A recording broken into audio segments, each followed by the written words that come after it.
Moi, quelqu'un vient me voir en me disant « je suis triste, je suis fatigué, j'ai plus envie de rien ». C'est un dosage de l'hormone thyroïdienne, on va faire un examen clinique. Il n'y a rien qui ressemble plus à une dépression débutante qu'une hypothyroïdie. Les troubles psychiatriques, c'est une personne sur 4. On est dans la première cause de mortalité avant 40 ans. En France, un double record du monde. On a le plus grand nombre d'antidépresseurs consommés par habitant et en parallèle, le plus faible taux de maladies psychiatriques reconnues et traitées. La psychiatrie n'est pas une maladie du cerveau. On a même trouvé des corrélations entre hypercholestérolémie et troubles mentaux. Quels sont les conseils que vous donnez à vos patients pour améliorer leur santé mentale ? Il y a des choses dont on est sûr. On a des toxiques de l'humeur. On a des toxiques du cerveau. On a le droit d'être triste, mais on n'a pas le droit d'aimer sa tristesse. On devrait tous prendre un petit rendez-vous avec soi. La capacité à vivre l'instant présent est un facteur de protection de l'esprit. La santé ne se divise pas. Les personnes en bonne santé physique sont aussi en bonne santé psychique. Alain, il a dit quelque chose qui est la base de la bonne humeur et de la santé mentale. Il a dit le pessimisme est de nature, tout rend pessimiste. L'optimisme est de combat. On est malade dans nos vies quand on ne sait pas leur trouver du sens. On a besoin de sens. Si vous avez un boulot qui est formidablement payé mais qui n'a aucun sens, vous n'allez pas être heureux. Quand on se dit je suis trop émotif, j'ai trop de sensations, etc. Rappelons-nous que la principale maladie, c'est pas la sensibilité, c'est l'absence d'émotion.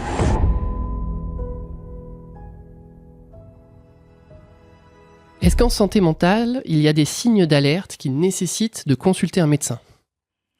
Bien sûr, il y a des signes d'alerte, surtout, on va les dire, pour la maladie psychiatrique. Vous savez, on parle beaucoup de santé mentale, moi je veux qu'on parle de psychiatrie, parce qu'on parle, quand on voit un cardiologue, on parle de cardiologie, on parle pas que de santé cardiovasculaire. Donc, il y a une maladie psychiatrique qui est la plus fréquente, qui va toucher une personne sur 10 dans toute sa vie, qui est la dépression, avec 4 signes qui sont la perte d'envie. Vous voyez, quand vous n'avez plus envie de partir en vacances, quand vous dites « oh là, je reste très bien parce que plus rien ne m'intéresse », la perte d'estime de soi, tant que vous en voulez aux autres en disant « c'est de leur faute et c'est pas de ma faute », le moment où vous faites des reproches, ça c'est un deuxième signe. Le troisième signe qui est la perte d'énergie, mais pas forcément une perte d'énergie liée à l'effort, une perte d'énergie même sans effort, même le matin, même après les vacances. Et le quatrième, c'est quand les émotions sont tristes en permanence. Donc on se rappelle ces 4 E, mais on en reparlera. Perte d'envie, perte d'énergie, perte d'estime de soi et émotions tristes en permanence. Dans ce cas-là, on a un risque d'être atteint d'une maladie qui s'appelle la dépression. Ça peut aussi être plein d'autres choses en médecine, ça peut être une hypothyroïdie, ça peut être un diabète débutant. Dans ces cas-là, avant d'aller se poser des grandes questions sur l'existence, on va demander l'avis d'abord d'un médecin généraliste et éventuellement après d'un professionnel de psychiatrie. Il faut en avoir combien ? Parce que je suppose que là, les gens qui nous écoutent vont se dire « Oh, j'ai une petite perte d'énergie ce matin, j'ai du mal à sortir de mon lit. » Il en faut peut-être plusieurs, non ? La perte d'énergie en l'absence d'effort.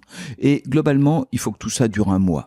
Si pendant 1 mois, vous avez moins d'énergie que d'habitude, moins d'estime de vous que d'habitude, moins d'envie, ça vaut quand même le coup de se demander s'il n'y a pas quelque chose, que ce soit au niveau hormonal, que ce soit au niveau psychiatrique. Vous savez, on a en France une passion pour la psychologie, une passion, vous me disiez avant de commencer, vous voyez, le mindfulness, enfin on adore toutes les techniques, et une méconnaissance de ce que sont les maladies psychiatriques.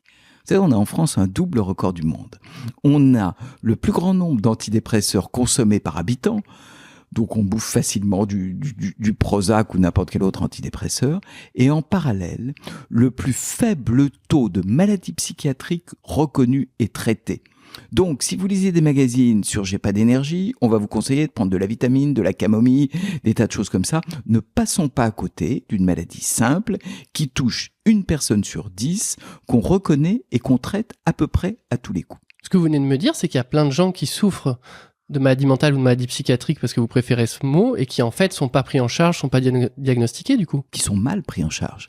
Qui sont pris en charge, qui par une petite décoction de plantes, qui par une semaine de retour sur soi. Et au fond, c'est beaucoup plus élégant de dire je vais faire une semaine de retour sur moi que de dire j'ai une maladie comme une autre qui atteint une personne sur 10 et qu'on va pouvoir reconnaître et guérir. Bon, il y a plein de choses que du coup j'ai envie de vous poser comme questions et sur lesquelles j'ai envie de rebondir, mais je vais garder ça pour un petit peu plus tard. Du coup, dans cette vidéo, on va quand même donner aussi 5 conseils pour améliorer justement sa santé mentale sans médicaments. Puis on abordera aussi toutes les croyances, toutes les idées reçues, parce que c'est vrai que il y a un aspect un peu mythique, mystique presque même de toute la santé mentale et la psychiatrie. Donc il faudra essayer de démêler le vrai du faux. Et je suis vraiment content qu'on fasse cette vidéo ensemble parce que on entend beaucoup parler de santé mentale, vous l'avez dit, mais de manière souvent peut-être simplifiée, voire même simpliste. Donc, ou compliqué. Ou compliqué. Vous savez, il y a un grand truc, c'est qu'un psy intelligent doit être hermétique. À l'époque de Lacan, à l'époque, il fallait avoir un discours quand on comprenait rien, on se disait ça doit forcément être intelligent. Donc, quand vous entendez les énergéticiens vous parler de l'effet de vos ancêtres 3 générations plus tôt, vous dites que forcément c'est compliqué, mais ça doit être intéressant. La psychiatrie est une branche de la médecine qui repère des maladies, qui les traite, qui les prévient. C'est très clair. Je vous propose de vous présenter, professeur. Oui, avec plaisir. Donc, je m'appelle Michel Dejoyeux, je suis professeur de psychiatrie et d'addictologie à l'université Paris-Cité. En charge, donc je dirige un service de psychiatrie au GHU Psychiatrie Neurosciences, c'est-à-dire ce qui est rattaché entre autres à Sainte-Anne et aux hôpitaux psychiatriques, et à la PHP, à Bichat et à Beaujon. J'ai une spécificité particulière qui est l'implication en addictologie. Je suis président d'honneur de la Société française d'alcoolologie et que je coordonne pour les internes la formation, ce qu'on appelle la FST en addictologie. Et j'ai envie, c'est pour ça que j'ai fait ce bouquin, et c'est pour ça que je suis avec vous, j'ai envie finalement que le sujet des émotions, le sujet des maladies mentales soit vraiment déstigmatisé. C'est-à-dire qu'on puisse demain, en entreprise, dans sa famille, dire j'ai fait une dépression, comme on dit je me suis foulé la cheville, en disant c'est pas grave, tu vas te traiter, tu vas guérir. Nous avons aujourd'hui des traitements efficaces, des possibilités simples de reconnaître les troubles, encore faut-il accepter qu'ils existent et encore faut-il ne pas obscurcir le discours avec toute une série de techniques très élégantes, très chic, etc., mais qui éloignent de l'efficacité. Ce que vous avez dit tout à l'heure, il faut rester simple et accessible. Alors, à chaque fois que je reçois un invité, je reçois un cardiologue, on parle du fonctionnement du cœur, je reçois un gastro-entérologue, on parle du foie. Du coup, je m'attendais à ce qu'on reparte un petit peu du cerveau en vous recevant aujourd'hui. Mais finalement, est-ce que le fonctionnement du cerveau a véritablement un intérêt dans la lecture d'une maladie psychiatrique ? Alors, en pratique, pas du tout. Que les choses soient claires, je reçois des patients depuis un certain nombre d'années, trop longtemps, et je n'ai jamais fait faire une imagerie cérébrale ou une analyse du cerveau pour comprendre un trouble psychiatrique. Donc tous ceux qui vous disent qu'il y a peut-être un petit trouble à l'IRM ou que sais-je, c'est aujourd'hui du champ de la recherche. Alors évidemment que c'est un champ considérablement important. Peut-être que demain, vous aurez un spécialiste de neuropsy qui va vous dire « j'ai trouvé quelque chose » et espérons-le. Mais aujourd'hui, aucune exploration du cerveau n'est contributive à un diagnostic de psychiatrie. Par contre, on va pouvoir faire des explorations cérébrales pour éliminer, comme on dit, d'autres maladies, une maladie de Parkinson, une démence. Donc l'analyse du cerveau va nous servir effectivement à comprendre ce qui se passe dans le cerveau, à voir s'il n'y a pas de maladie du cerveau, mais la psychiatrie, et maintenant on est formel là-dessus, je vous le disais en vous taquinant avant qu'on commence cet entretien, n'est pas une maladie du cerveau. Regardez, il y a plein d'autres exemples. On voit aujourd'hui les perturbations du microbiote, donc de la flore intestinale, donc vous auriez pu me parler du fonctionnement digestif. On voit aujourd'hui des perturbations de l'immunité. On voit beaucoup d'autres facteurs. La particularité probablement des troubles mentaux, c'est que ce n'est pas une discipline d'organes. Donc ça nous aide pas, ça, le fait que ce soit pas une discipline d'organes, on nous reconnaît pas, vous voyez, quand vous invitez un chirurgien qui greffe des foies, on voit bien où est le foie, on voit bien ce qu'il fait. Donc du coup, notre métier est un petit peu plus compliqué. Et puis, toutes les maladies que nous traitons, que nous prévenons, obéissent à un modèle simple qui s'appelle le modèle biopsychosocial. Dans tout ce qui nous arrive au niveau du comportement, il y a des facteurs biologiques, qu'on le veuille ou non. Il y a des facteurs qui ont à voir avec notre histoire, nos émotions, et il y a des facteurs qui ont à voir avec la société. Donc tous ceux qui imagineraient une approche soit purement biologique, soit purement psychologique, soit purement sociale, enlèverait un des 3 champs qui expliquent l'ensemble des maladies mentales. Il faut prendre toutes les dimensions de la pathologie et tous les retentissements que ça peut avoir sur l'individu et sur le patient. Ouais, il faut pas être rigide quand on fait de la psychiatrie. Ouais, si on a un seul modèle, si moi je suis le spécialiste de la sérotonine et je viens vous parler de la sérotonine, ben je suis à côté du sujet. Et ben justement, j'avais envie qu'on parle un peu de ces neuromédiateurs, donc sérotonine, endorphine, dopamine, etc. On les entend partout, peut-être à toutes les sauces et peut-être à beaucoup trop de sauces, justement, vous allez me dire. Est-ce que on en fait quelque chose à l'heure actuelle en psychiatrie ou c'est des vues de l'esprit? Parce que voilà, on parle beaucoup de l'hormone du bonheur, d'hormone de la tristesse, etc. Y a plusieurs réponses. Déjà, si on termine sur le cerveau, je veux quand même pas passer sous silence les milliers de recherches qu'il y a tous les jours qui tentent des corrélations entre émotions, maladie et cerveau. Donc, c'est pas pour dire qu'il y a rien. C'est pas pour dire que la maladie mentale est coupée du cerveau. Ce serait une aberration que de dire ça. Je vous dis que dans la pratique, aujourd'hui, on ne s'en sert pas. Sauf peut-être dans un cas, qui sont les stimulations cérébrales ponctuelles. C'est-à-dire on met avec des ultrasons, on va repérer une zone du cerveau qu'on va stimuler. Mais on est encore à la limite de l'expérimental. Mais je voudrais pas insulter le futur. Vous voyez, si demain, vous voyez sur les agences de presse une grande découverte, mais on sera dans le champ de la découverte, on n'est pas encore dans le champ de la routine médicale. C'est un peu pareil pour les neuromédiateurs. Si on se fait une prise de sang, aucun dosage de neuromédiateur, comme on ferait par exemple, vous voyez, une glycémie, on sait qu'on est diabétique ou pas au-delà d'un certain taux, aucun neuromédiateur ne peut être dosé pour contribuer à un diagnostic psychiatrique. Je vois des centres qui vous dosent, et c'est la grande mode aujourd'hui, qui dosent des choses qui ne servent absolument à rien.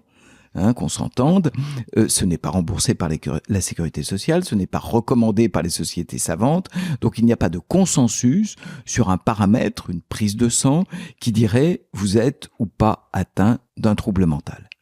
Ça ne veut pas dire qu'il n'y a pas une recherche là-dessus. Ça ne veut pas dire que nous, on n'est pas très impatients d'avoir des marqueurs biologiques. Mais aujourd'hui, ces marqueurs biologiques, il y en a eu quelques-uns, il y a eu beaucoup de polémiques sur on va vous dépister une maladie si vous envoyez beaucoup d'argent très très loin. Avec tout ça est aujourd'hui aller plus vite que la musique. Ce n'est pas validé. C'est très clair. Contre, on sait un peu c'est un motif d'espoir, par contre. C'est un motif d'espoir, c'est un motif de recherche. Et on sait des choses quand même. On sait que la sérotonine est probablement le déterminant majeur des antidépresseurs. Parce que quand on a dû fabriquer les antidépresseurs, on a fabriqué ce qui s'appelle des inhibiteurs de la recapture de la sérotonine. Si on avait un dessin, je vous montrerai. Je vais essayer de vous le montrer avec mes mains. Dans une synapse, vous avez de la sérotonine d'un côté. Donc synapse, c'est la réunion des deux neurones. C'est l'endroit de communication entre deux neurones. Voilà. Et donc, la sérotonine passe de l'un à l'autre. Quand elle n'est pas passée, elle est recaptée par le neurone de départ. Les antidépresseurs bloquent ce recaptage. Donc, quand on a fabriqué Prozac, Deroxa, tous ces antidépresseurs qu'on appelle de nouvelle génération qui a maintenant une quinzaine d'années quand même, sont des inhibiteurs de la recapture de la sérotonine.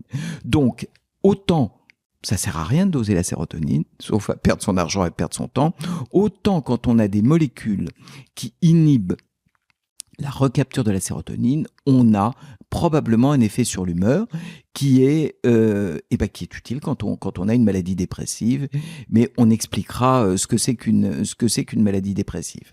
La dopamine, on en fait. Voilà, j'allais justement vous lancer un peu sur la dopamine parce que on dit que c'est une hormone neuromédiateur, je sais pas. On dit les deux, hormone neuromédiateur. Plutôt neuromédiateur plutôt, hein, qu'on libère après avoir fait de l'activité physique. Et qui aurait un effet sur le niveau de bonheur, certains effets, etc. Qu'est-ce qu'on vous en pensez? Est-ce qu'on peut influencer cette dopamine dans le corps? Est-ce que ça a véritablement un effet? Moi, je pense rien. Je regarde les données validées. Vous savez, ceux qui pensaient au temps du Covid, ils étaient contre les masques et ils étaient contre le vaccin. Donc, il faut se méfier des médecins qui pensent. Voyez. Donc, moi, je pense rien. Je regarde les données. Je vois qu'il y a une maladie qui est déterminée par l'absence de dopamine, qui s'appelle la maladie de Parkinson. Ça, c'est indiscutable. Les neurones producteurs de dopamine sont malades et ça donne une maladie, pour le coup, purement neurologique, du cerveau. J'ai jamais vu, vous pouvez manger les quantités que vous voulez de dopamine, de sérotonine, de précurseurs de la sérotonine que vous voulez, ça n'aura aucun effet sur votre humeur. Et ceux qui vous disent, alors bien sûr, quand on fait une expérimentation, quand on va chez des rats ou chez des volontaires particulièrement compliants, doser la dopamine après je ne sais quelle activité, elle va peut-être un peu augmenter, mais c'est vraiment pas une piste à utiliser au quotidien. C'est un peu une métaphore, vous savez, maintenant je vois, on m'a souvent posé la question, alors la nouveauté, ça vous fait monter la dopamine ? Peut-être, mais en plus c'est extrêmement difficile à doser la dopamine. On prend des marqueurs qui sont. Je préférais que les personnes qui nous écoutent recherchent leur diabète, dosent leur cholestérol, dosent leur hormone thyroïdienne s'ils sont fatigués, plutôt que d'aller doser des choses qui servent à rien. Toutes ces choses-là, toutes ces maladies métaboliques là dont vous avez parlé, ça a une incidence sur les maladies mentales des gens ? Il y a deux choses. Un, ça a une incidence. On a même trouvé, alors là pour le coup, des données très objectives, des corrélations entre hypercholestérolémie et troubles mentaux. Le diabète nécessite une surveillance de l'état mental. Et puis, il n'y a rien qui ressemble plus à une dépression débutante qu'une hypothyroïdie. Moi, quand quelqu'un vient me voir en me disant « je suis triste, je suis fatigué, j'ai plus envie de rien », ce qu'on se disait au début, une des premières choses que je vais faire, c'est un dosage de l'hormone thyroïdienne, on va faire un examen clinique, parce que on peut tous se faire piéger entre une hypothyroïdie qui commence à faire un manque de production de d'hormone thyroïdienne par la thyroïde, ça ressemble. Donc, avant, je ne le ferai pas dans l'idée d'aller trouver un dysfonctionnement caché de la thyroïde chez les déprimés, mais simplement pour être sûr qu'on va pas faire de la psychologie ou donner des antidépresseurs à quelqu'un qui aurait simplement besoin qu'on corrige son niveau d'hormone thyroïdienne. Mais là encore, il faut qu'une porte soit ouverte ou fermée.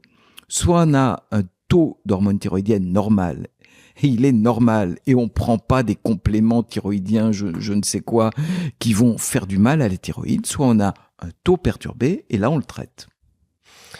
Tout à l'heure, on a dit que effectivement c'était un peu plus compliqué peut-être de se représenter ce que vous faites, parce que un cardiologue, on a le cœur, et donc c'est vrai que ça rend ça un peu tangible, alors que dans l'imaginaire collectif, peut-être qu'un psychiatre a un travail un peu plus abstrait, mais du coup, comment est-ce qu'on fait le diagnostic d'une maladie mentale ?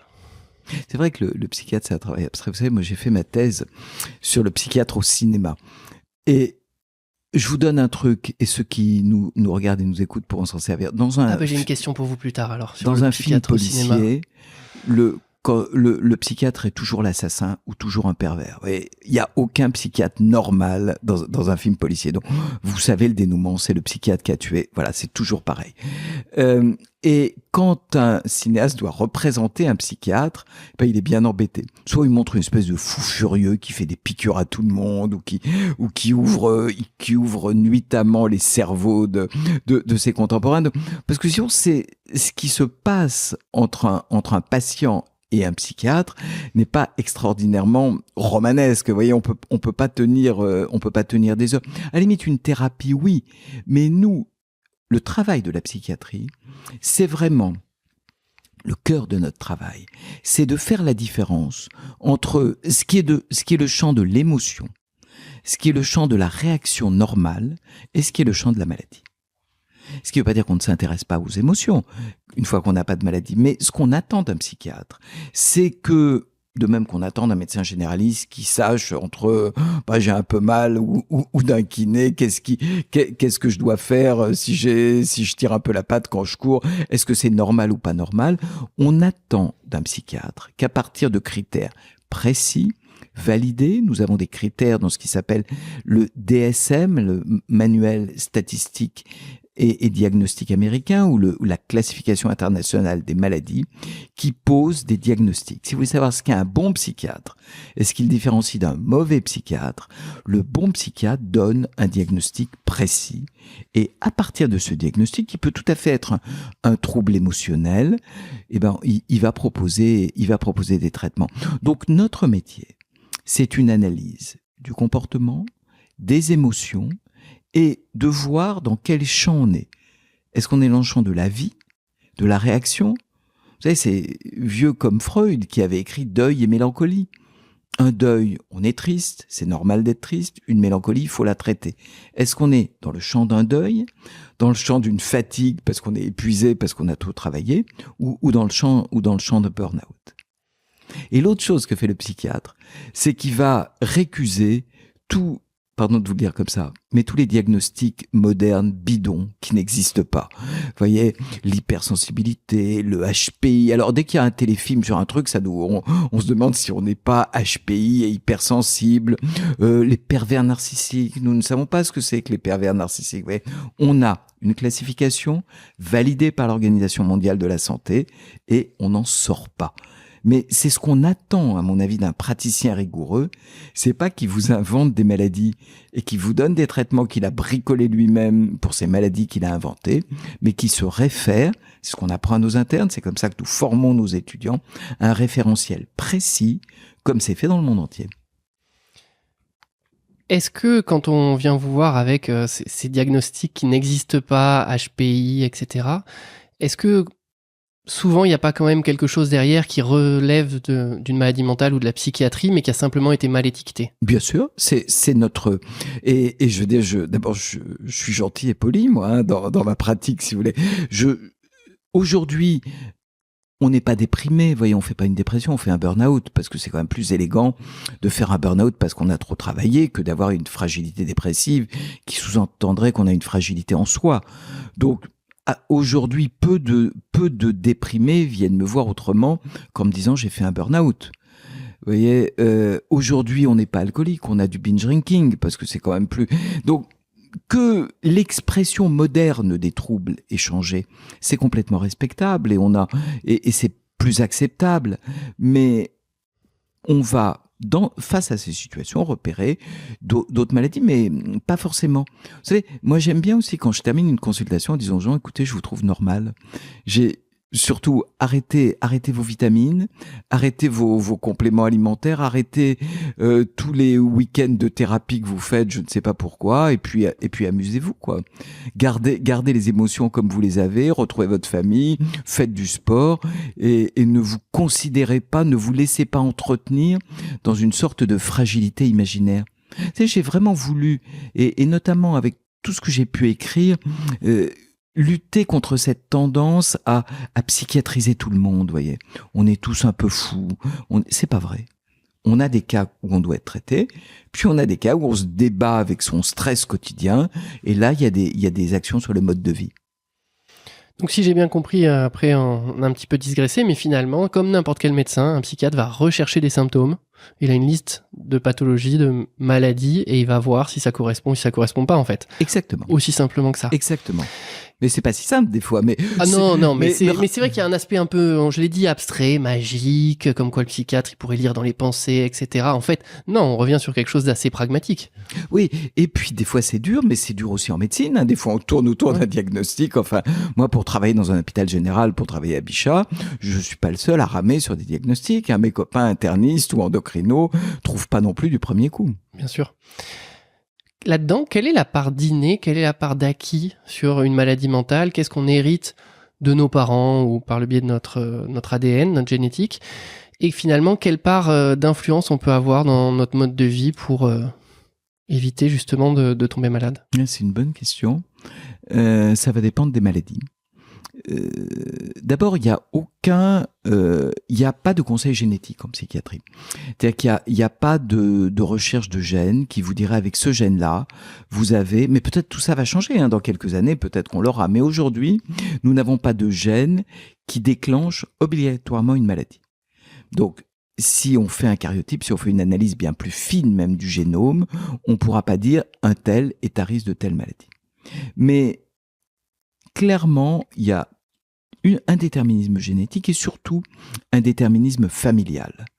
Moi, c'est la première chose que je fais en consultation quand je rencontre quelqu'un, c'est de lui demander est-ce qu'il y a des troubles mentaux dans sa famille, voilà. Enfin, donc il y a clairement une surreprésentation qui n'est jamais une fatalité. Il y a des facteurs génétiques, par exemple, je sais pas, la trisomie, on sait que telle modification chromosomique va donner un syndrome, nous n'avons absolument pas l'équivalent en psychiatrie.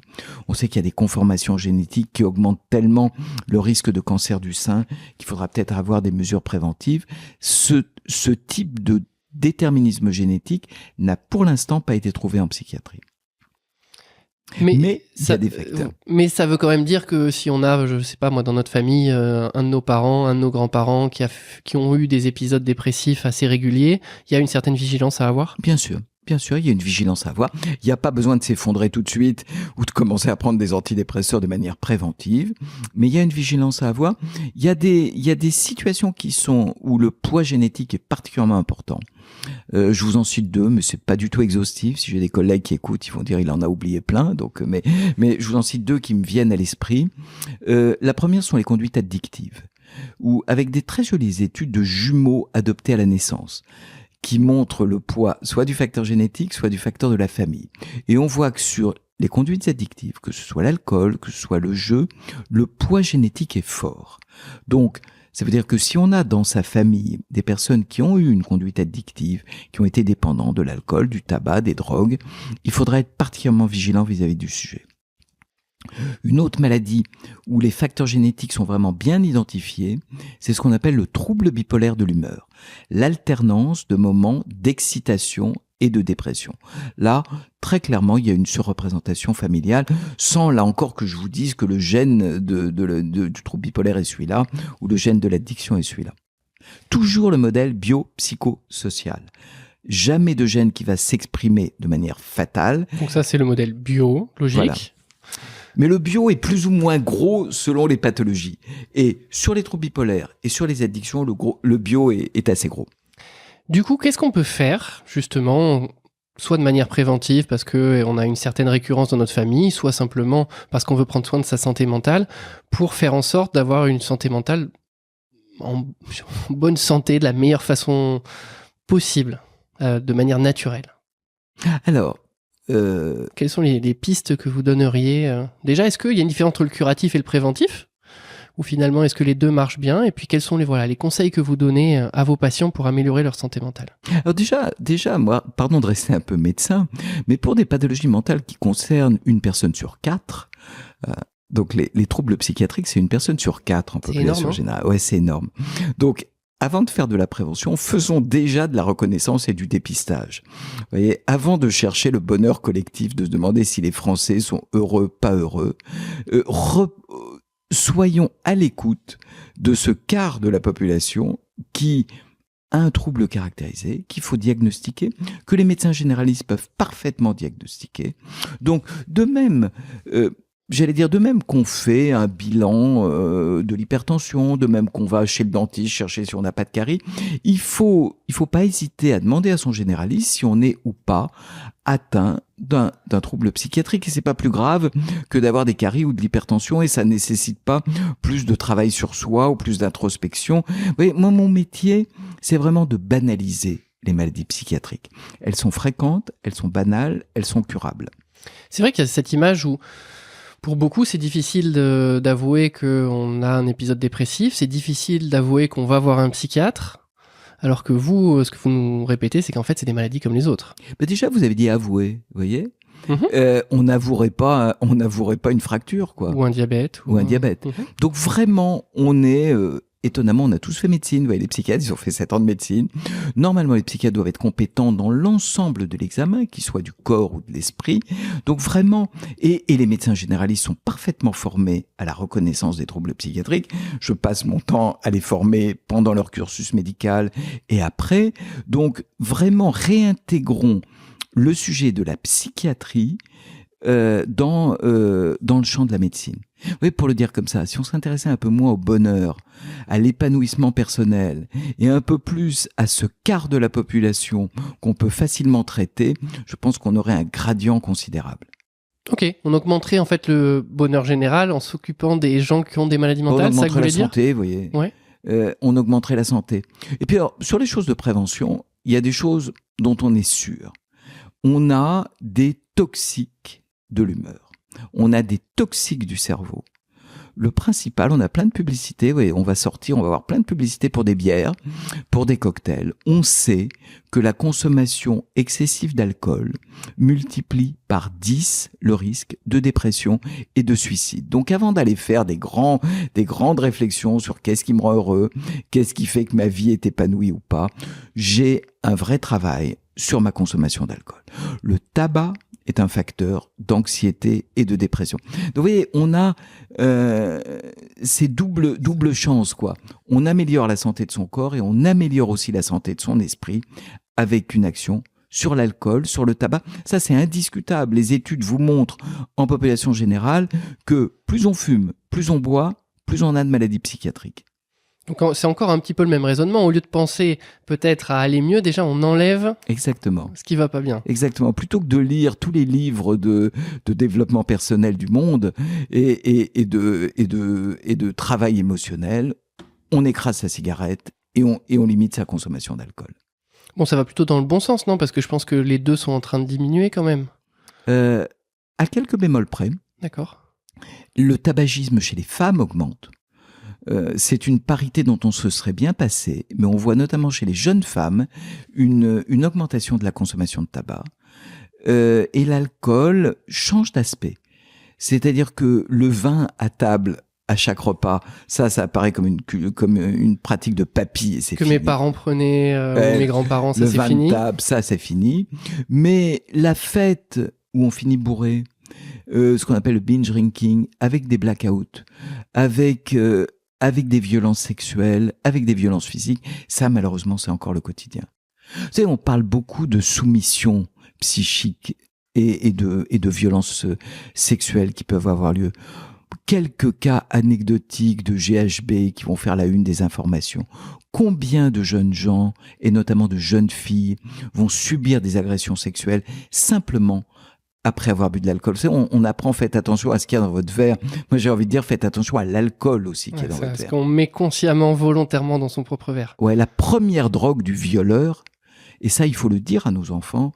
Bon, évidemment qu'il faut pas, enfin, je vous défends pas les produits autres, mais la première en fréquence, c'est vraiment l'alcool. Donc, nos jeunes qui vont de manière un peu gentille comme ça, aller à une fête et ne pas s'en rendre compte, on va leur avoir fait des tas d'explications sur je ne sais quelle molécule qui court par-ci par-là. Et sous l'effet de l'ivresse, ils peuvent faire des overdoses à l'alcool et ils peuvent subir des violences sexuelles sous l'effet de l'alcool. Donc déjà, pour prendre soin de sa santé mentale, on enlève tout ce qui est toxique, ouais. Donc l'alcool, la cigarette, notamment les binge drinking dans l'alcool, très très mauvais. Et qu'est-ce qu'on fait pour prendre soin alors de notre humeur ? Alors, deux autres choses qui font du bien à tout, de toute façon, ou qui font du mal à tout. Le premier, c'est la sédentarité. Plus on bouge, plus on va bien dans son cœur, plus on va bien dans ses vaisseaux, plus on va bien dans son esprit. Vous savez, l'esprit, c'est Jung qui disait l'esprit n'est pas quelque chose qui flotte à côté de votre corps. L'esprit ou l'appareil psychique, même s'il n'est pas complètement dans le cerveau, vous avez vu, la santé ne se divise pas. Les personnes en bonne santé physique sont aussi en bonne santé psychique. Donc tous les conseils que vous donnez dans votre émission sur la santé du corps s'appliquent à la santé de l'esprit. Donc l'activité physique, clairement il y a le sujet des écrans.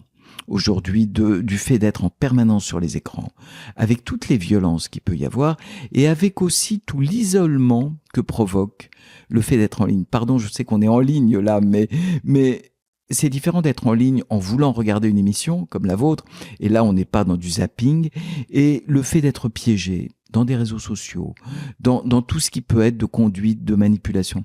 Il y a une étude coréenne qui vient de sortir chez des adolescents qui montre que plus on a de copains en ligne et moins on a de copains dans la vraie vie, plus on est exposé au risque suicidaire. Parce que ces copains en ligne, ils sont versatiles.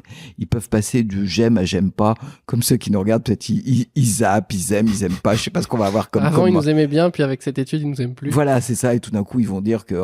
Voilà, mais voyez, tout ça peut bouger, alors que le vrai copain qu'on va voir, qui connaît nos faiblesses, à qui on peut se confier. Donc, vous voyez, reprendre un peu du temps avec les personnes qui comptent dans notre vie. Ça aussi, c'est des facteurs de santé physique comme santé mentale. On entend aussi beaucoup parler effectivement donc de l'activité physique, avec notamment des libérations de myokines, de molécules par le muscle au cours du mouvement qui auraient des actions au niveau du cerveau. Qu'est-ce que vous en pensez? C'est vrai? Là encore, je pense rien. L'effet. Alors, il y a plein de... Quand on regarde les effets bénéfiques de l'activité physique, c'est sans limite. Hein, ça ne fait que du bien. On voit pas d'effet toxique. Il y a une étude très récente, qui est une étude israélienne, qui a consisté à demander à des volontaires de mettre leurs mains dans l'eau glacée. Petit stimulus douloureux, et on voit combien de temps ils tiennent dans l'eau glacée. On s'est aperçu qu'après avoir couru un quart d'heure, ils restent plus longtemps dans l'eau glacée. C'est-à-dire que leur sensibilité à la douleur a diminué. L'étude est allée encore plus loin. Elle a donné à ces volontaires des bloqueurs des endorphines. Et on s'est aperçu que l'effet disparaissait. Donc, on a, là vraiment de manière bien validée, un effet d'augmentation des endorphines. Donc, c'est pas à vous que je vais apprendre ça. Quand on a mal au dos, quand on bouge un peu, on a moins mal au dos que quand on reste au lit toute la journée. Et oui, parce que comme ça agit au niveau du cerveau, ça joue sur toutes les douleurs de tout le corps en réalité, que ce soit des douleurs du petit orteil, comme du dos, comme de la main, etc. Absolument. On peut se faire sa morphine naturelle en bougeant. Ça, c'est passionnant, effectivement. Il y a une autre idée intéressante, c'est que si vous voulez arrêter de fumer, si vous êtes sédentaire, vous avez 30% de plus de risque. Le pourcentage, j'ai toujours peur que je donne des pourcentages, on va être vérifié, on dira qu'ils sont peut-être pas vrais. Un pourcentage significatif de risque de rechuter en plus si vous êtes sédentaire. Pourquoi ? Parce que quand vous bougez, là encore, vous augmentez vos endorphines. Et les endorphines, c'est probablement un des déterminants de l'addiction. C'est-à-dire quand on prend de l'alcool, ça augmente les endorphines, ce sont les endorphines qui donnent envie de reboire. Si on sature son système endorphinique par de l'activité physique, et ben du coup, on diminue son risque de rechute. Donc là, on a des effets qui sont vraiment validés. C'est-à-dire, vous prenez des gens qui arrêtent de fumer avec ou sans activité physique. Quand ils ont de l'activité physique, eh ben ils vont mieux avoir une meilleure évolution. L'héroïne de votre livre, pour aller mieux, elle fait ce qu'elle appelle, elle zoome en elle. Est-ce que vous pouvez nous expliquer un petit peu en quoi ça correspond ? Bien sûr. Alors, l'héroïne de mon livre, c'est une pianiste qui... j'en avais marre d'écrire des livres uniquement prescriptifs, vous voyez. Donc, j'ai un éditeur formidable chez Robert Laffont qui m'a dit, on va tenter, ça va s'appeler L'aventure de la bonne humeur, donc ça va être une vraie aventure. C'est une histoire d'une pianiste qui essaie d'affronter le Blue Monday, vous savez, ce truc qui n'existe pas, mais qui quand même permet de parler de dépression en début d'année. Vous savez d'où ça vient le Blue Monday? Non, pas du tout. Une incise là-dessus, ça a été inventé par des communicants, 3e lundi de janvier. Donc, qui serait le jour le plus déprimant de l'année. Le jour le plus triste de l'année. Pourquoi ? Parce que vous avez pris vos résolutions du 1er janvier, vous ne les avez pas tenues, évidemment, comme tous les ans. Vous avez claqué des sous pour les fêtes, donc votre compte est un peu en rouge. En général, la météo est pas terrible. Donc tout ça, mis bout à bout, vous n'êtes pas de très bonne humeur. Donc, elle joue un concert le jour de ce Blue Monday, elle s'effondre et elle va aller mieux, notamment en mettant en place 5 activités qui sont des activités que j'ai choisies avec 5 verbes qui sont des techniques validées à la fois pour aller mieux, c'est-à-dire quand on a une maladie dépressive et pour protéger sa santé mentale. Je vais être très précis là-dessus. Quand on est atteint d'une maladie dépressive, ces techniques ne suffisent pas. Je ne voudrais pas qu'à cause de mon livre, moi déjà je veux pas être toxique, vous voyez, je suis pas sûr d'être utile, mais je veux d'abord ne pas nuire. Primum non nocere, c'est la base du soin. Donc on va quand même aller voir un médecin parce que ces techniques-là, elles feront pas remonter une hormone thyroïdienne si on est hypothyroïdien, elles corrigeront pas un diabète. Donc vous voyez, faisons attention, on bricolerait pas tout seul sur une hypertension ou sur un cancer, on ne bricole pas tout seul non plus. Mais il n'empêche que le mode de vie agit. Mode de vie agit, ne remplace pas, ne concurrence pas. Je n'ai pas inventé ma méthode qui remplace les traitements classiques de la dépression que sont antidépresseurs et psychothérapie. Je suis pas concurrent, comme dans toute la médecine, on a un abord médical classique et un abord sur le mode de vie. Et sur le mode de vie, on a 5 qualités qui font qu'on va mieux. La première étant zoomer. Zoomer, ce que j'appelle zoomer, c'est, je vais méditer en amateur. C'est-à-dire être conscient de l'instant présent.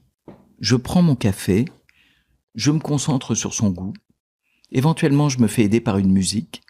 Je fais un body scan, c'est-à-dire j'imagine une caméra passant de la tête aux pieds et j'explique dans le livre vraiment comment faire tout ça. Et du coup, je vais prendre un petit rendez-vous avec moi. Accessoirement, pendant ce rendez-vous, je vais débrancher mon portable, je vais pas être dérangé. Donc, ce petit quart d'heure de rendez-vous avec soi va me permettre d'aller bien. Deuxième, ça, c'est passionnant et c'est très simple à appliquer chez soi. Si vous voulez, moi je voulais pas qu'il y ait les grands spécialistes de la méditation d'un côté, et c'est très bien, et puis que on devrait tous prendre un petit rendez-vous avec soi. Vous voyez, méditer en amateur, quoi. Même si le concept... C'est accessible parce que c'est vrai que souvent cette méditation, des fois, elle fait un peu peur. Bien sûr. Alors que là, ce que vous me dites, n'importe qui peut le faire. Voilà, et il est montré que la capacité à vivre l'instant présent est un facteur de protection de l'esprit. Ça, on a vraiment des données là-dessus. Ce qu'on appelle la capacité de mindfulness, mais sans des grandes techniques de mindfulness, est corrélée à la bonne santé. Deuxième technique. Le deuxième, on vient d'en parler, donc on va pas y retourner, c'est bouger. Toute activité physique est bonne pour l'esprit. Ça, c'est très important de l'avoir en tête. Ça peut être marcher un petit peu dehors quand il fait froid. Ça peut être Enfin voilà, faut essayer de bouger. Et toutes les occasions sont bonnes pour bouger et pour se faire du bien parce que, vous l'avez dit, ça joue sur tous les facteurs de la santé. Absolument. Et y compris, c'est vraiment un médicament. Ça va augmenter un facteur de croissance neuronale. Enfin, toutes les études montrent que les paramètres biologiques et psychologiques s'améliorent. Une étude allemande récente qui propose à des cadres munichois de marcher vite pendant 10 minutes dans le froid, vous imaginez le froid de Munich en hiver, et ben au bout de 10 minutes, leur niveau de bien-être et d'estime d'eux-mêmes a augmenté. Donc là, vraiment, c'est Alain qui disait, quand on est face à un problème grave, plutôt que de se prendre la tête, on bouge, vous voyez. C'est marrant que ça soit un philosophe qui dise ça. Ouais, mais vous savez, Alain, c'est un philosophe formidable. Alain, il a dit quelque chose qui est la base de la bonne humeur et de la santé mentale. Il a dit le pessimisme est de nature. Si on regarde l'évolution du système politique, de la planète, même de notre vie, tout rend pessimiste. L'optimisme est de combat. Donc, on peut mener des petits combats optimistes, même dans une ambiance pessimiste.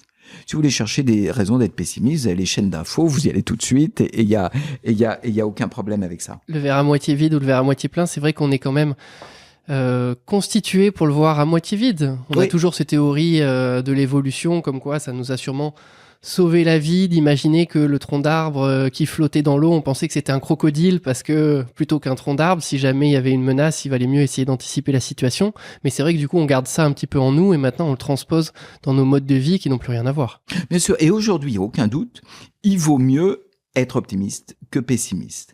Là, il y a une étude géniale qui a pris des soldats américains au moment de leur incorporation, je ne sais plus à quel moment, je ne saurais pas vous retrouver la date, et on a vu ceux qui souriaient et ceux qui souriaient pas. Et l'étude a mesuré l'espérance de vie de ces soldats. Le fait d'être souriant augmente de 10 ans l'espérance de vie. Donc quand on est optimiste, il y a des tas de raisons, vous savez. Déjà quand on est optimiste, on écoute vos conseils. Il faut être très optimiste pour vous suivre et écouter vos conseils. Se dire, au fond, tout n'est pas foutu, tout n'est pas prédestiné. Moi, j'avais l'impression que justement, à tort, quand on est catastrophique, on dit de toute façon, c'est la fin du monde, ça va pas bien se passer, etc. On capte un peu cette attention. Ah non. Alors, on la capte, c'est vrai, mais on la capte 5 minutes. D'accord.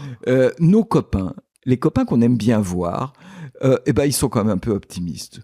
Le dîner de fin du monde, de fin de civilisation, où chacun, bon, vous en faites un de temps en temps. C'est usant. C'est usant. D'ailleurs, c'est montré, les optimistes, ils ont plus de vie familiale. Vous voyez, si vous expliquez à votre femme que finalement le monde est foutu et que ça vaut vraiment pas le coup de continuer, Bah, c'est pas terrible quand même. Oui, puis on fait plus de projets, on se projette plus. On fait pas d'enfants, on fait pas. Ouais. Il faut quand même un peu d'optimisme pour, j'allais dire, pour avancer. Ces optimistes sont même mieux payés. Vous voyez, il y a des données très marrantes en économie qui montrent que le niveau de salaire est corrélé à l'optimisme.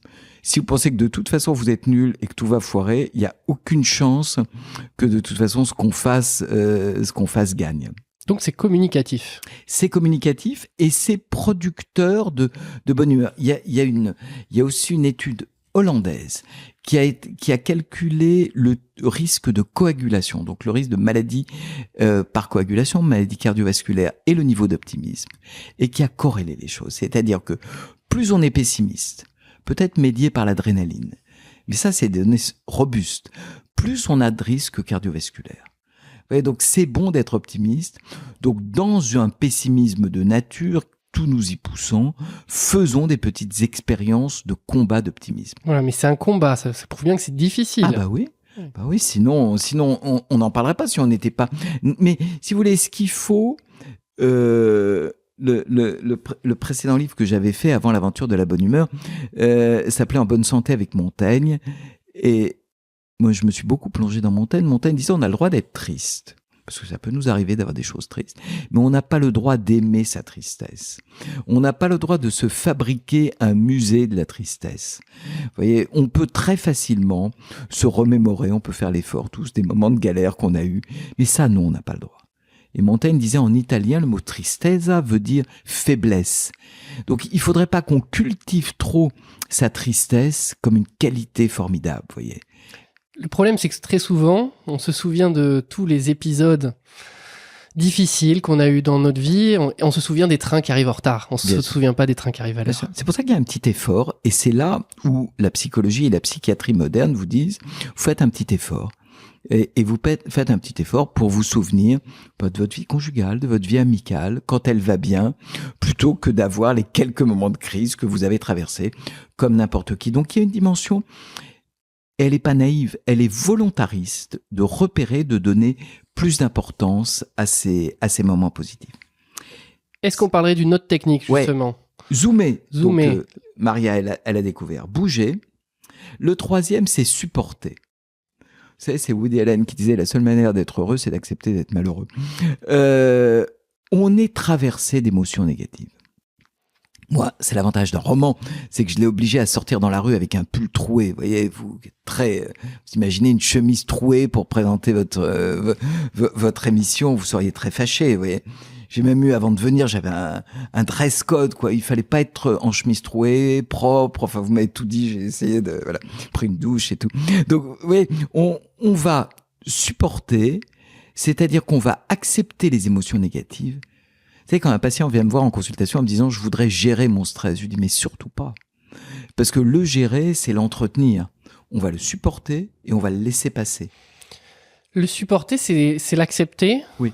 Parce que les émotions, votre livre, il parle beaucoup d'émotions. Je trouve que c'est toujours difficile de savoir quelle approche il faut avoir avec les émotions parce que on a envie de les contrôler, de les gérer. Vous me dites que c'est pas la bonne solution. Pourtant, on n'a pas envie de se retrouver submergé. Submergé de joie, peut-être, et encore, c'est peut-être discutable, mais submergé de colère devant une injustice, etc. Est-ce que ça ne devient pas un moment pathologique si justement cette émotion ne passe pas ? Donc c'est vrai que je trouve que c'est toujours très difficile de se positionner par rapport aux émotions. L'émotion est un facteur normal. Émotion, ça va de motion. Notre esprit bouge. Ceux qui n'ont pas été émus après des attentats, ceux qui n'ont pas été émus m'inquiètent. Vous voyez, ceux qui par moments ne sont pas bouleversés, quand il leur arrive quelque chose de grave, m'inquiètent. Donc l'émotion, elle est normale. La peur de l'émotion, elle est pathologique. Après, ça n'empêche pas qu'on revient à tout ce qu'on a dit au début, on fait un diagnostic de maladie ou pas, mais ce qui est dans le champ de l'émotion, plus on le tient, vous savez, il y a des tas de livres américains qui s'appellent L'art de s'en foutre. Au fond, je suis émotif, pas émotif, je suis comme je suis. Si je suis pas malade, vous me prenez comme je suis. Donc, cette dimension d'acceptation il y a même aujourd'hui des thérapies d'acceptation, elle est à mon avis plus pertinente que le contrôle, la gestion. Quand j'ai un moment triste, je dois respirer 2 fois, prendre un verre d'eau et au fond, on va bloquer sa vie dans une espèce de pratique un peu déprimante. Mais supporter, ça s'apprend. C'est pour ça aussi que j'ai fait des exercices dans le livre pour apprendre justement cette acceptation. On passe à c'est 4e technique maintenant? 4e technique. Quelque chose qui est vraiment un facteur de santé aussi, et on voit que ceux qui l'ont sont à la fois, moins souvent atteints de maladie. Pas de causalité, hein, on est prudent, c'est plus des corrélations que des causalités. C'est la capacité à la gratitude. Ça fait naïf quand on dit ça fait un peu bête, vous voyez. Mais chercher des gens à qui dire merci, leur dire effectivement merci, être capable de... par exemple, dans un couple, de remercier son conjoint pour ce qu'il vous a apporté, plutôt que de râler pour ce qu'il n'a pas fait, vous met dans une logique de communication positive et au fond, là, apprendre tous les jours à dire un peu merci, ou à un destin, ou à une personne, chercher à qui on va dire merci, ça c'est une petite chose simple, et étonnamment, plus on augmente son niveau de tendance à la gratitude, mieux on va. Ça va bien avec ce que vous avez dit tout à l'heure sur la citation d'Alain, comme quoi le pessimisme est de nature et l'optimisme est de combat. Absolument. Et je dirais l'ingratitude est de nature. On oublie les gens qui ont été sympas avec nous. On va pas dire merci tout le temps. Donc, de manière un peu volontariste, trouver des raisons de dire merci, des personnes à qui on dit merci. Déjà, ça me paraît pas très contraignant. On rentre dans une boucle de communication, soit positive, soit sympa. Vous le dites comme vous voulez. 5e technique et l'ultime technique. L'ultime technique, elle vient d'un psychiatre dont je m'inspire beaucoup et que je respecte beaucoup, qui est Viktor Frankl. Viktor Frankl était un psychiatre allemand, disciple, plutôt finalement dissident de Freud, qui a inventé la logothérapie et qui a dit au fond, on est malade dans nos vies quand on ne sait pas leur trouver du sens. Soit on pense que ce qu'on fait là a un sens, que c'est cohérent par rapport à ce que vous êtes, par rapport à ce que je suis, soit on arrête tout de suite. Mais si on a le sentiment que ce qu'on fait, c'est pas extraordinairement payé, vous voyez, ce qu'on fait, on le fait pas pour ça. Qu'est-ce qui fait qu'on le fait? C'est qu'on pense que ça nous donne du sens à notre vie et que ça donne peut-être du sens à celles et ceux qui vont le regarder. Donc, on a besoin de sens. Si vous avez un boulot qui est formidablement payé, mais qui n'a aucun sens, vous n'allez pas être heureux. Donc, cette capacité, à trouver du sens, et ce que dit Viktor Frankl, il faut faire un exercice que je détaille aussi dans le livre, qui est l'exercice du blason. Les chevaliers du Moyen-Âge, ils portaient sur eux un blason avec les personnes qui donnent du sens à leur vie. Les actions dont ils sont le plus fiers, qu'est-ce que vous mettriez, qu'est-ce que je mettrais sur mon blason? Et une fois qu'on a fait son blason, on va se poser une autre question juste après. Est-ce que je consacre assez de temps à celles et ceux que j'ai mis sur mon blason? Est-ce que je vais passer beaucoup de temps en ligne avec des gens que je connais pas et qui sont pas sur mon blason? Ou est-ce que dans la semaine, ceux qui constituent mon blason, j'y ai consacré de l'attention? Donc vous voyez, on cherche qui honorer, on l'honore, on le repère, et c'est une des techniques de ce qui s'appelle la logothérapie. C'est la première fois que j'entends ça, faire son blason. Je vais faire l'exercice personnellement. Ouais, c'est très intime, vous avez vu, on l'exposera pas le blason, parce que souvent on va dire quelque chose comme ça, mais du coup... Il y aurait un blason de façade et un blason intime. Oui. Bien sûr, bon, un blason de façade, moi je peux vous mettre la psychiatrie, l'hôpital, les logos de mon hôpital, et ça c'est une marque, vous voyez, c'est pas un blason, c'est une trademark, mais ce qui vraiment donne du sens à votre vie, et au fond, 1, vous le cherchez, 2, vous voyez que vous l'avez, et 3, vous, en termes de temps, de gestion de votre temps, vous y mettez un tout petit peu plus de temps. Je trouve que c'est le 3 qui est très intéressant, parce que finalement, on est beaucoup quand même à avoir des valeurs, mais est-ce qu'on les incarne vraiment? Ouais, et est-ce qu'on y passe du temps?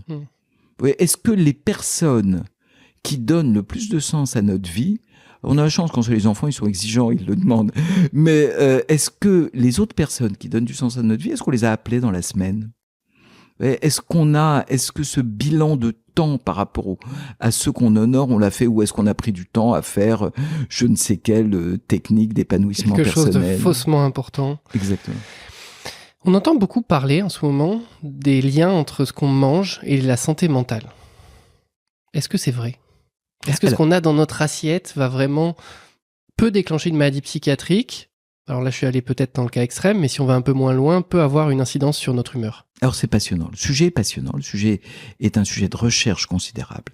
D'abord, il y a le sujet du microbiote, auquel honnêtement, moi, je comprends pas grand-chose. Je suis pas un spécialiste du microbiote. J'ai un copain qui est professeur de gastro-entérologie, que vous inviterez peut-être un jour, qui vous dira, quand on comprend ce que vous a expliqué un spécialiste du microbiote, c'est que vous n'avez pas compris, en fait. Je veux dire, c'est un organe à lui tout seul, le microbiote. Donc, clairement, aujourd'hui, on s'aperçoit que cet organe, qui est la flore intestinale, va déterminer énormément de choses. En causalité, il n'y a pas grand-chose.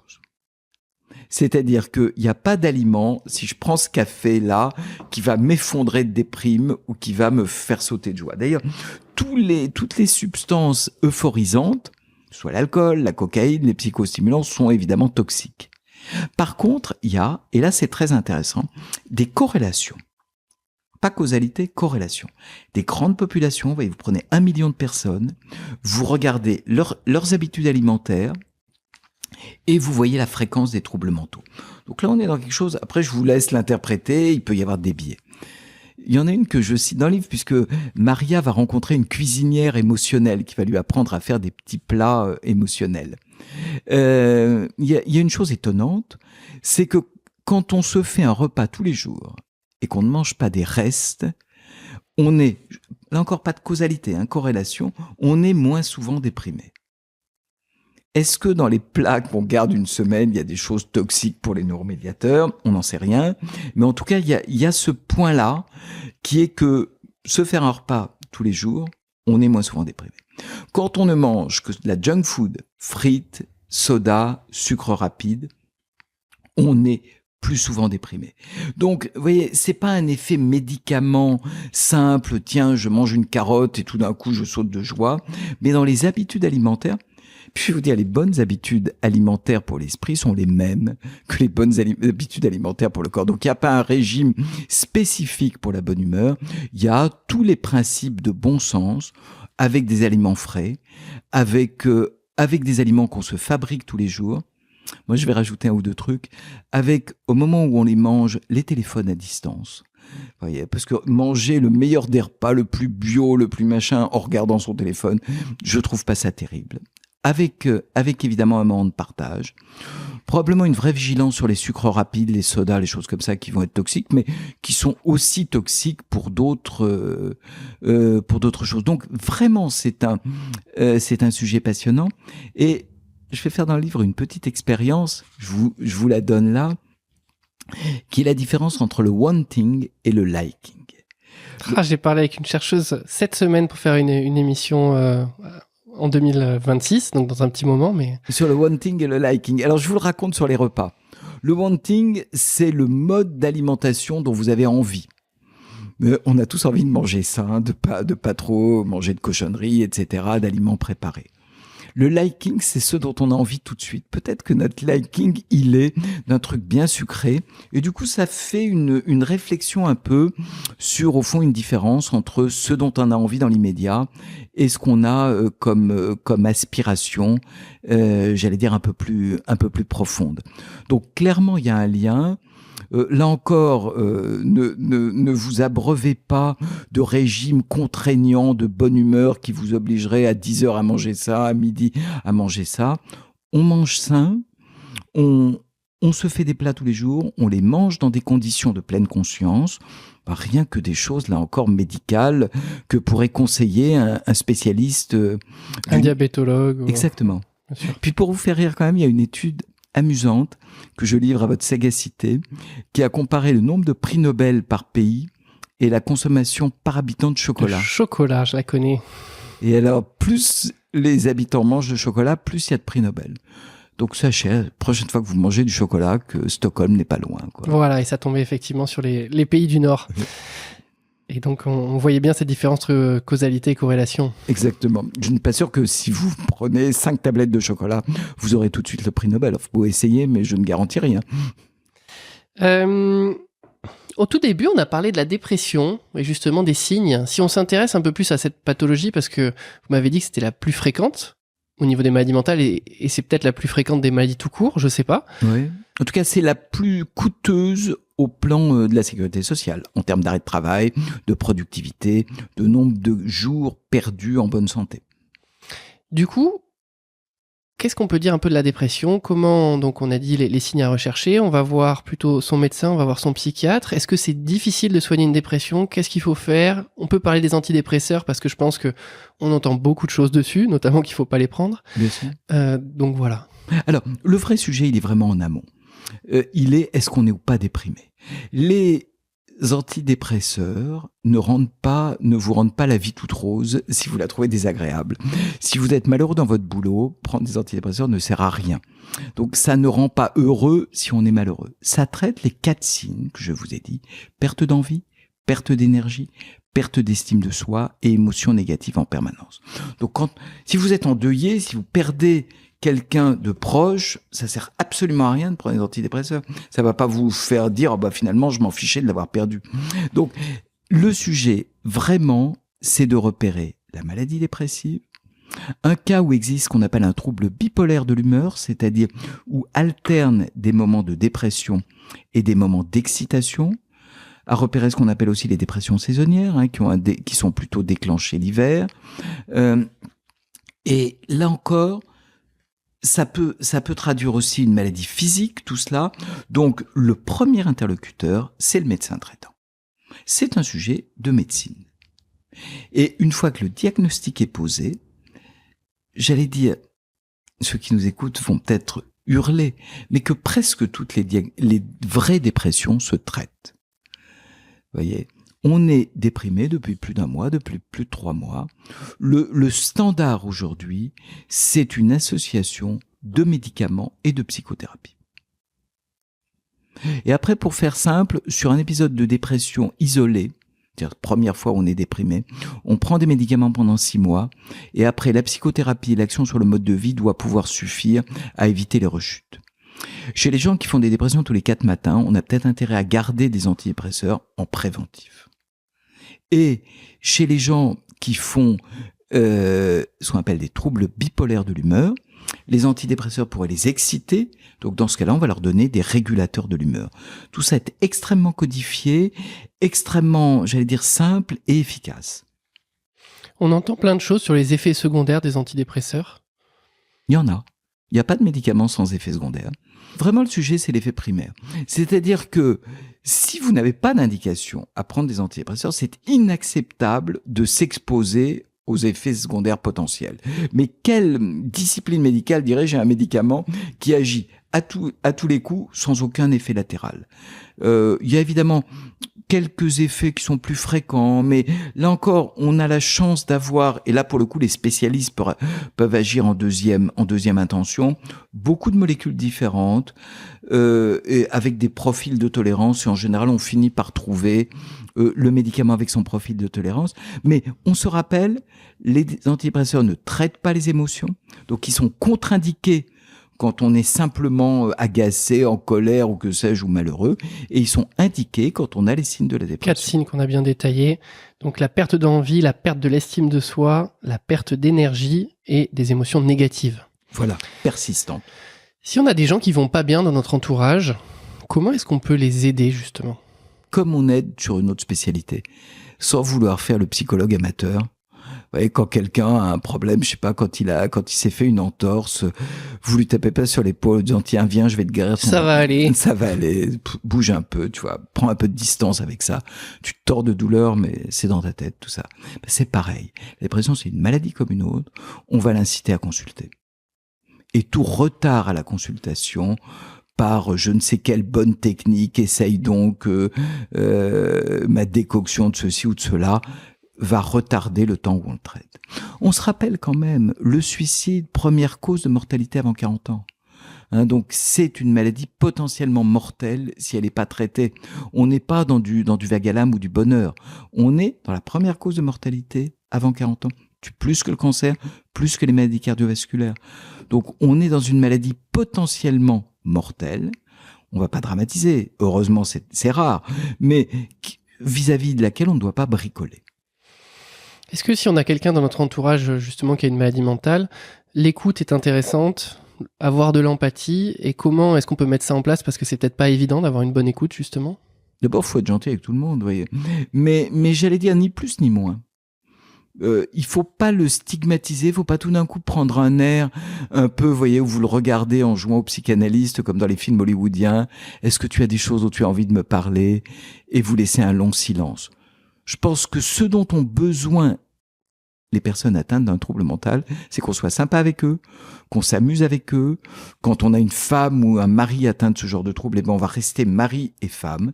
On va dédier à un autre et un soignant neutre la capacité du soin. Donc on va pas tous les soirs lui faire sa thérapie. Et plus on va rester, j'allais dire, affectueux, empathique, mais sans être, vous voyez, intrusif, alors elle va pas lui demander comment il va tous les jours. Absolument. Mais par contre, on va s'assurer du fait qu'il est pris en charge de manière adaptée. Et pas trop de conseils de tiens, j'ai vu sur un magazine un nouveau truc qui est pas encore testé mais qui va te changer la vie. Voire même pas de conseils, si j'ai bien compris. On essaie d'avoir une vie assez normale en fait, avec simplement de la présence et de l'écoute. Puis on se rappelle quand même l'activité physique. On va peut-être l'emmener se balader, peut-être l'emmener courir, cuisiner un peu. Ouais, cuisiner un peu et jouer et vraiment ne pas le stigmatiser quoi. Se dire qu'est-ce que je ferais avec lui s'il avait une entorse quoi. Ça c'est un bon guide. C'est un bon guide. Est-ce que je le regarderais en lui disant alors comment va ton entorse? Est-ce que tu veux m'en parler ce matin? Voyez. C'est grotesque dit comme ça. Bah oui mais c'est ça. Qu'est-ce que je peux faire pour ton entorse ce matin? Faut garder ça dans un coin de sa tête. Je trouve que c'est effectivement très vrai et très puissant. J'ai noté quelques idées reçues, quelques croyances un petit peu qu'on retrouve à droite, à gauche sur Internet. Je vous les soumets, vous me dites ce que vous en pensez. On en a un peu parlé tout à l'heure, cette idée que le psychiatre, il lit un peu à travers les pensées. Ah, j'adore l'idée. Il y a des gens qui viennent me voir, qui se taisent en disant, voilà, essayez de comprendre ce que j'ai. Je leur dis, ouais, mais ça, il y a magicien, il y a quelque Madame chose. Irma. Voilà, mais on va pas aller loin. Donc, pas du tout. C'est très clair. Le cerveau contrôle tout, sous-entendu, le fait d'être malade, le fait de guérir, etc. En tout cas, les facteurs psychologiques sont présents dans toutes les maladies. Pas forcément le cerveau. Est-ce que ces facteurs psychologiques sont médiés par le cerveau, par l'immunité, par le microbiote? Donc, vous voyez, il n'y a pas une zone du cerveau qui contrôle tout, mais les spécialités d'organes les plus dures repèrent qu'il y a des déterminants émotionnels, existentiels, que, je veux dire, un diabète peut se déclencher à cause d'un événement de vie, qu'un lupus se déclenche avec un événement de vie. Nos collègues cancérologues voient aussi des facteurs déterminants. Donc, ils ne contrôlent pas. Mais nous ne sommes pas, vous savez, le dualisme a toujours tort. Nous sommes faits d'une pièce esprit et corps. La dépression, c'est juste un coup de mou. Il suffit de se bouger. Alors se bouger, on a vu, c'est bien. Mais se bouger dans le cadre un peu de la volonté, un petit peu. C'est vrai sur la tristesse. C'est vrai sur la ronchonnerie. C'est vrai, et moi je déteste pas l'idée qu'on se bouge. Quand on n'a pas les signes d'une maladie dépressive, on a le droit de se bouger un peu, vous voyez. Mais vraiment, restons médical. Il y a maladie, on traite. Il n'y a pas maladie, on se bouge. Ouais, ça me va bien ça. S'il y a l'absence des 4 signes dont on a parlé depuis le début. Et puis pour les autres, voilà, on n'a pas fait toute la psychiatrie. Toutes les maintenant. Voilà, on n'aura pas cette prétention. On en refera peut-être. Avec plaisir. On fera peut-être les addictions une autre fois. Avec plaisir pour les addictions. Si, ça dépend. C'est comme les jeux The Voice. Si je reviens en 2e semaine, je referai peut-être un jour avec vous les addictions. Ah mais moi je suis tout à fait partant pour qu'on parle des addictions. Et le dernier, parce que ça on l'entend aussi beaucoup, est-ce que l'augmentation des écrans est responsable des maladies mentales ? Alors, les causalités, vous savez, en médecine, quand les docteurs font des causalités, ils rentrent dans une zone de risque. Mais très clairement, c'est pas bon. C'est pas bon. Moi, je dirais que l'écran, c'est pas bon parce que ça vous empêche de faire, vous voyez. Si un jeune est devant son écran et a pas envie de sortir avec ses copains, de voir sa petite copine, de manger avec ses parents. Moi, quand je vois quelqu'un dont on me dit il est trop sur son écran, je cherche 2 choses. Est-ce que l'écran est un médiateur d'une autre addiction ? Je pense aux jeux d'argent, Parce que si vous êtes longtemps sur vos écrans, on va vous proposer de parier, de jouer sur les résultats sportifs. Est-ce que c'est un médiateur d'addiction sexuelle ou de comportement sexuel déviant? Là aussi, votre écran va vite vous proposer des choses qui sont pas recommandables, pas au point de vue moral, mais au point de vue, j'allais dire, d'une vie saine. Les contenus à tonalité sexuelle sont évidemment toxiques. Pas au plan, pardon de vous le dire, et à titre personnel, c'est quelque chose qui me touche beaucoup, pas au plan idéologique. C'est-à-dire qu'en étant beaucoup sur vos écrans, vous allez avoir un ramassis de racistes, d'extrémistes. Quand vous regardez, on a l'impression quand on regarde les réseaux sociaux que toute la France est extrémiste, agressif, de rumeurs. Je ne vais pas en reprendre ici, mais vous voyez comment les rumeurs peuvent fleurir. Donc tout ça, c'est quand même médié par les écrans. Donc on devrait avoir, le président de la République a proposé à mon collègue et ami, le professeur Benyamina, de faire un rapport sur la toxicité des écrans. Amine l'a fait. On a vraiment une toxicité, j'allais dire, relationnelle, idéologique. Enfin, il faut pas être naïf quant à ce que les écrans peuvent représenter de connexion vis-à-vis, là aussi je vous dis, d'idéologies mortifères, avec lesquelles on vit mieux sans quand même. On va finir avec 2 questions qu'on pose à tous nos invités. Michel, si vous deviez donner un seul conseil à tous vos patients pour être en meilleure santé, lequel choisiriez-vous? Alors, de lire 2 livres. Je vais quand même dire le mien, parce que oui. je vais apparaître déprimé, l'aventure de la bonne humeur. Et puis d'en lire un bien meilleur que le mien, qui est L'étranger d'Albert Camus. Moi, c'est un livre que je relis tout le temps. Et ce livre... Il doit être quelque part. Alors? Il est là. Il est là. Ce matin, ma mère est morte. Je n'ai rien ressenti. L'étranger est malade de son absence d'émotion. Et au fond, quand on se dit « je suis trop émotif, j'ai trop de sensations, etc. », rappelons-nous que la principale maladie, c'est pas la sensibilité, c'est l'absence d'émotion. Et ce personnage que raconte Camus, qui est probablement un de nos plus grands écrivains français, et on peut lire d'ailleurs la version écrite du point de vue du personnage algérien, qui est un livre écrit par un autre immense écrivain qui est Kamel Daoud, qui a écrit Meursault contre enquête. Ouais, enfin, ça fait un 3e publicité pour le grand Kamel Daoud. On a au fond cette idée que les émotions sont un signe de santé. Vous voyez, on a beaucoup parlé de maladie. Je voudrais qu'on reparte en disant, la prochaine fois que j'aurai un gros coup de tristesse, un gros coup de colère parce que quelque chose me met hors de moi, c'est un signe de santé mentale. La santé mentale, c'est pas être un robot sans émotion, sans coup de foudre, sans coup de colère, sans choses comme ça. Donc, vraiment, si je dois vous donner ce conseil, arrêtez de gérer vos émotions, assumez-les. Emmerdez peut-être pas trop les autres avec, vous voyez, mais n'allez pas, rappelez-vous le personnage, relisez L'étranger d'Albert Camus, l'étranger, et à la fin, il va être condamné à mort, j'espère qu'il y aura beaucoup de monde à mon exécution et qui pousseront des cris de haine. Il est malade de quoi? Il est malade de son incapacité à ressentir des émotions. Donc relisez Camus, et vivez sans essayer de les contrôler, à la fois vos grands moments, vos petites folies, les moments où vous allez acheter un truc dont vous n'aviez pas besoin. Vous voyez, je ne suis pas un normalisateur de comportement. Ça, c'est ce que faisaient les soviétiques à l'époque où ils cherchaient des schizophrénies latentes. Une psychiatrie ou une psychiatrie moderne encourage les folies. Ça, il y a une phrase d'Albert Memmi que j'aime beaucoup, qui dit « Nous avons besoin d'ordre pour vivre ». Et de désordre pour survivre. Donc gardez vos petits désordres, gardez vos émotions. On repère les maladies et puis après on garde ses émotions. Et si on vous trouve, vous êtes comme ça. Voilà. C'est très clair. Et vous, qu'est-ce que vous avez mis en place dans votre vie récemment pour améliorer votre santé? Peut-être un peu plus de vraie séparation entre travail et loisirs. J'ai pas de bouquin en préparation, vous voyez. Ça c'était un grand engagement. Ça faisait longtemps. Un grand engagement que j'avais pris. J'hésite, mais pour l'instant, je me dis que le temps passé en famille, le temps passé finalement, il faut du temps non pollué par quelque chose qui est un peu entre les deux.